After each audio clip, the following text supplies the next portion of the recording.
जय गुरु जी, शुक्राना गुरु जी, अनंतम अनंतम शुक्राना गुरु जी। ओम नमः शिवाय, शिव जी सदा सहाय। ओम नमः शिवाय, गुरु जी सदा सहाय। जय गुरु जी, शुक्राना गुरु जी, अनंतम अनंतम शुक्राना। सभी संगत जी को जय गुरु जी। संकट जी, हमारे ज़िंदगी में कितनी बार ऐसा होता है कि बहुत से ऐसे संकट आते हैं, बहुत से ऐसे पल आते हैं जब हमारा विश्वास कहीं न कहीं डगमगा जाता है और हम ना चाहते हुए भी अपने इष्ट से, अपने गुरुजी से, अपने भगवान से दूर होने लगते हैं और हमारा जो है किसी भी चीज़ में मन नहीं लगता और हम बिना सोचे समझे बस भगवान को, गुरुजी को दोष देने लगते हैं कि आपने मेरा ये नहीं किया, आपने मुझे ये संकट दे दिया, आखिर मैंने ऐसे क्या कर्म किए हैं।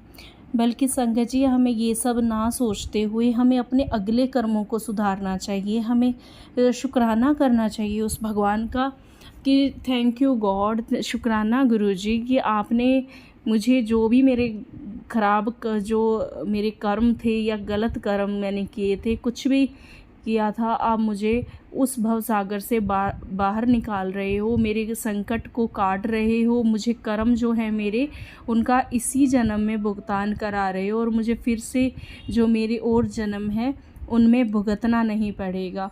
और यही चीज़ सोचते हुए मैं आगे के कर्म जो है उनको सही करना चाहिए और हर पल, हर घड़ी, हर श्वास में शुक्राना करते रहना चाहिए।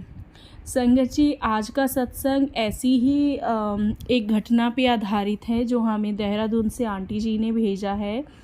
तो आंटी जी यही कहती हैं कि उनकी लाइफ में भी कुछ ऐसा हुआ कि वो भगवान से बस दूर तो नहीं हुई, लेकिन कहीं ना कहीं मन में खटास आने लगी थी। वो कहती हैं कि मैं बहुत ज़्यादा मानती थी भगवान को, लेकिन फिर एक ज़िंदगी का एक ऐसा पॉइंट आता है कि मैं बस दोष देने लग गई। मुझे हर चीज़ में ये लगता था कि आखिर मेरी क्या गलती है जो मैं ये सब बर्दाश्त कर रही हूँ। पूरा जीवन मेरा संघर्षों से भरा रह गया। बचपन में भी मुझे दुख मिले, बड़े होने पे भी दुख मिले और जैसे तैसे करके अपना पढ़ाई किया और शादी हो गई और शादी के बाद भी मुझे दुख ही मिल रहे हैं। अब आगे बच्चे हैं तो बच्चों के भी जीवन में संकट है। आखिर मेरे जीवन में ऐसा मेरा कौन सा गुनाह हो गया, कौन से पाप कर्म मेरे हो गए जो मेरे साथ साथ मेरा परिवार भी भुगत रहा है। तो संगत जी वो कहती हैं कि मैं माता रानी को बहुत ज़्यादा मानती थी और हमारे परिवार में एक अच्छा माहौल रहा था शुरू से, भगवान के प्रति एक निष्ठा, आस्था रही थी। तो कि हमेशा से हम लोग कुछ भी हमारी ज़िंदगी के पल होते थे या संकट होते थे, हम ये सोचते थे कि हमारा जीवन जो है वो उस प्रभु की देन है, उस मैया की देन है और हम उसी को मानते हुए निमित्त अपना जीवन जी रहे थे। लेकिन मेरा एक पॉइंट पे ऐसा वक्त आ गया कि मैं बस दुनिया से बहुत कट गई। हुआ यूँ था संगत जी कि वो कहती हैं कि मेरी शादी के बाद में मेरा सब कुछ ठीक चल रहा था। एक मिडिल क्लास फैमिली से हम हैं और गुरुजी से तब तक नहीं जुड़े थे और गुरुजी से जुड़ने की पहले की जर्नी वो बता रही हैं कि मेरे बच्चे हैं 2 और एक बेटा एक बेटी। और हुआ यूँ कि शादी के 10 साल बाद मेरे जो बेटा है उसको बहुत ही सवेरे जो है बुखार चढ़ना स्टार्ट हो गया और बिल्कुल ठीक ही नहीं हो रहा था। और सडनली उसी वक्त मेरी एक पुरानी सहेली किरण आंटी जो बाहर रहती हैं अभी यूएसए, वो मुझसे मिली थी। तो बातों बातों में जब एक बात निकली कि यार तुम सारी उम्र जो है ये दुख तकलीफ़ों में हो, तुम गुरुजी से क्यों नहीं अरदास करती हो। तो आंटी जी कहती हैं कि मैंने कहा गुरुजी, कौन गुरुजी? तो उन्होंने मुझे बताया कि बड़े मंदिर छत्रपुर में गुरुजी का आश्रम है, आप गुरुजी से प्रार्थना करो, शुक्राना करो, आपका जो है ये सारे संकट दूर हो जाएंगे और आपका बेटा भी ठीक हो जाएगा। और संगत जी, बेटे की कोई भी बीमारी पता नहीं लग पा रही थी। सभी डॉक्टर भी परेशान थे, परिवार भी परेशान था और मैं सही बोलूँ मैंने पूजा पाठ भक्ति सब करना छोड़ दिया था। मैं थक चुकी थी और मेरा एक ही था कि बस जैसे तैसे मेरा बेटा ठीक हो जाए और ये जीवन फिर से पटरी पे आ जाए। दुख तो और भी बहुत थे, लेकिन ये सबसे बड़ा दुख हो गया। कहते हैं ना संगत जी कि औलाद का दुख सबसे बड़ा दुख होता है। तो आंटी जी जो मेरी फ्रेंड, मतलब आंटी जी बोलती हैं कि उनकी फ्रेंड जो किरण आंटी हैं, फिर उन्होंने बताया कि तुम गुरुजी के बारे में थोड़ा मतलब यूट्यूब वगैरह से जान सकती हो, क्योंकि उस वक्त हमारी मीटिंग थोड़ी सी हो पाई थी और हम ज़्यादा बात नहीं कर पाए थे। तो उन्होंने मुझे हालांकि गुरुजी का एक लॉकेट स्वरूप दे दिया कि ये जो है अपने बेटे के गले में डाल दो और गुरुजी से शुक्राना करो। उन्होंने मुझे गुरुजी का मंत्र भी बताया, जय गुरुजी। और उसके बाद में मैंने अनमने मन से, बस वही है ना कि एक औलाद के लिए माँ कुछ भी कर जाती है, बस वही सोच के मैंने, हालांकि विश्वास नहीं था, कोई अटैचमेंट नहीं थी, बट उसकी बात सुन के, या यूँ कह लें कि उसके जीवन से प्रभावित होके कि देखो वो भी हमारी जैसी फैमिली से थी और आज कितनी खुश है, कितनी सेटल है, और मैं तो उसके आगे कुछ भी नहीं हूँ। वो रंग रूप में भी आज भी वैसी की वैसी पड़ी, और मुझे दुखों ने उम्र से पहले ही जो है ना, मतलब एक ओल्ड दिखाना स्टार्ट कर दिया है। तो बस वही चीज़ों सोच के मैंने अपने बेटे के गले में वो लॉकेट स्वरूप डाल दिया। और फिर मैंने क्या किया, जैसे मुझे आंटी ने बताया था ठीक वैसे ही गुरुजी के नाम से बस ऐसे ही एक गिलास में जल भर के और मैंने उनकी प्रार्थना की और बेटे को बस पिला दिया कि जैसे गुरुजी ने ब्लेस कर दिया, जैसा मुझे आंटी ने बोला था कि गुरुजी लोटा ब्लेस करते हैं।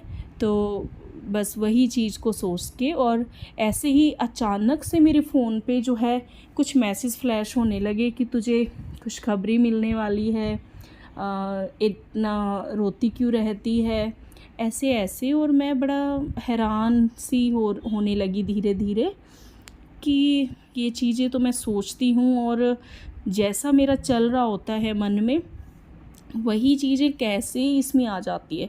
फिर संगत जी ये हुआ कि मैंने ये भी सोचा कि ऐसा शायद कोइंसिडेंस है, और मेरी जो फ्रेंड है किरण आंटी वो भी वापस चली गई थी, तो उनसे भी टच में तो नहीं रहा, लेकिन वो कुछ जैसे गुरुजी के मैसेजेस व्हाट्सएप पे लगाया करती थी, तो मैं बस वही देख लेती थी। देखती तो मैं पहले भी थी, पर मैंने कभी पूछा ही नहीं। मुझे लगता था कि अच्छा होंगे कोई इनके जानकार या कुछ बुजुर्ग है ना, जिनकी ऐसे बात कुछ अच्छी बात लिखी होती है। लेकिन उस दिन के बाद में जब से मैंने लॉकेट स्वरूप बेटे के गले में डाला, उसका फ़ीवर ठीक होने लगा। और एक्चुअली संगत जी उसको सिर्फ फ़ीवर का नहीं था, उसको जो है मतलब टाइफाइड अंदर से, मतलब बहुत ज़्यादा उसको ख़राब कर रहा था। टाइफाइड उसका बिगड़ा हुआ था और उस वजह से वो इतना ज़्यादा परेशान हो रहा था। और सिचुएशन ऐसी आ गई थी कि डॉक्टर्स बोल रहे थे कि आप मतलब इसका कहीं और इलाज कराएं, कुछ देसी इलाज भी करें, और मैंने सब कुछ किया था। लेकिन जब से गुरुजी का लॉकेट स्वरूप डाला और जल देने लगी, हालांकि मुझे माफ़ करें गुरुजी, मैं इतना अच्छा विधि से कुछ भी नहीं करती थी, बस जैसे किरण आंटी ने बोला था जय गुरुजी मैं बोल देती थी और बस यही चीज़ होती थी। और बेटा एक्चुअली मेरा जो है वो जय गुरुजी करता रहता था। जब भी थोड़ा ठीक होता था, फ़ोन चला रहा है तो कुछ ऐसे गुरुजी के मैसेज आते थे, सत्संग आती थी। मुझे तो इतनी पागल हूँ मैं संगत जी कि मुझे तो सत्संग का भी नहीं पता था, तो कुछ भी विधि नहीं जानती थी। लेकिन वो कहते हैं ना कि हम जब किसी भगवान को या किसी को भी, गुरुजी को भी मानते हैं, तो वो हमारा हाथ कभी नहीं छोड़ते हैं। बस ठीक ऐसे ही मेरे साथ हुआ। मैंने तो सिर्फ उनकी तरफ एक कदम बढ़ाया था संगत जी, लेकिन गुरुजी ने तो मेरी बाजू ही पकड़ ली और मेरा बेटा धीरे धीरे 3 महीने में बिल्कुल ठीक हो गया। और तब मैंने फाइनली 3 महीने बाद गुरुजी से खुद का एक स्ट्रॉन्ग कनेक्शन फील किया। और संगत जी आज वो टाइम है जब मैं अपना जीवन का, आप ये लगा लीजिए कि गुरुजी के बिना कुछ सोच ही नहीं सकती। और गुरुजी ने मेरी सोच मैया के प्रति भी बदली। गुरुजी के जो मैसेज आते थे, फिर मैंने जो सत्संगें भी सुनी थी, किरण आंटी के सुझाव से, या उन्होंने मुझे समझाया जो चीज़ें, बाद में कभी कभी बीच में फ़ोन पे बात हुई या व्हाट्सएप पे मैसेज के थ्रू, तो मुझे पता चला। और जो जो मैंने सुना, फिर मैंने मैया से भी बहुत माफ़ी मांगी कि मैया तुझे मैंने बचपन से माना और मैंने ऐसे ब्लेम कर दिया।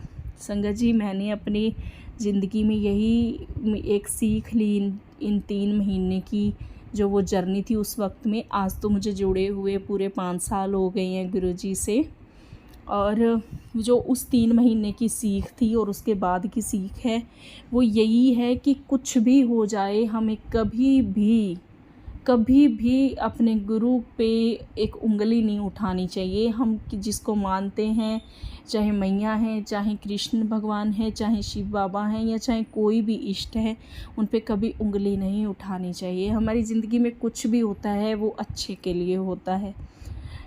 संगत जी, पता नहीं क्या कौन से ऐसे बुरे कर्म थे, मेरे थे या पति के किए हुए थे या मेरे अंकल के, या फिर मेरे बच्चे के, कोई ऐसे क्या कर्म थे जिनका भुगतान इस जीवन में किया। और मैं शुक्राना करती हूँ कि ये भुगतान 6 महीने में हो गया था। 3 महीने से मैं पहले परेशान थी, किरण आंटी जी से मिलने से पहले, गुरुजी के बारे में जानने से पहले, और 3 महीने बाद की वो जर्नी जब मैंने हर दिन अपने बेटे को ठीक होते हुए देखा, और उतना ही मेरा विश्वास बढ़ता गया और मैं फिर से वही पॉजिटिव आंटी बन गई हूँ। और मुझे बहुत खुशी हो रही है ये बताते हुए। और संगत जी, ज़िंदगी में कितने ही ऐसे मुकाम आ जाते हैं कि हम हार मान लेते हैं, तो कभी भी हारना नहीं है। जब हमारे मालिक हमारे साथ हैं, हमारे गुरुजी हमारे साथ हैं, तो हमारी हार कैसे हो सकती है। हम कभी नहीं हारने वाले। गुरुजी वो हैं जो हमें हर वो चीज़ देते हैं जो हमारे लिए ज़रूरी होती है। हमें नहीं पता है कि हमें कब क्या चाहिए, कितना चाहिए, क्यों चाहिए, कैसे मिलेगा, ये सब हमारे गुरुजी जानते हैं। गुरुजी वो हैं जो रोते हुए को हंसा दे, और ऐसा हंसाए कि वो इंसान दोबारा नहीं रोता है। और ये चीज़ मैंने अपने जीवन में देखी है।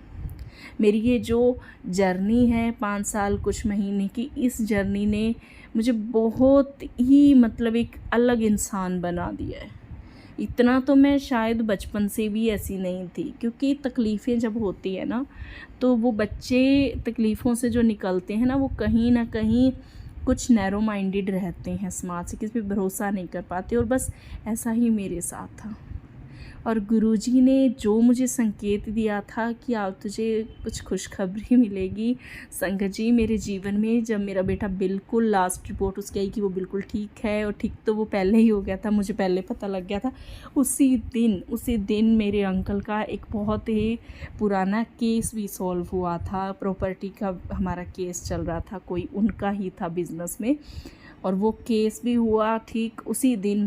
दोनों केस फारिग हो गए, मेरा बेटा ठीक हो गया, उसकी रिपोर्ट सही आ गई, और उधर हमारा केस से मतलब हमारे हक में रहा, और हमें वो जगह भी मिली जिस पे हमने एक अच्छा अपना जो है गुरुजी की कृपा से आशियाना बनाया, जहां हम आज खुशी खुशी रह रहे हैं। संगत जी, संकट उसके बाद में भी आए हैं, ऐसा नहीं कहूँगी कि कष्ट नहीं आए।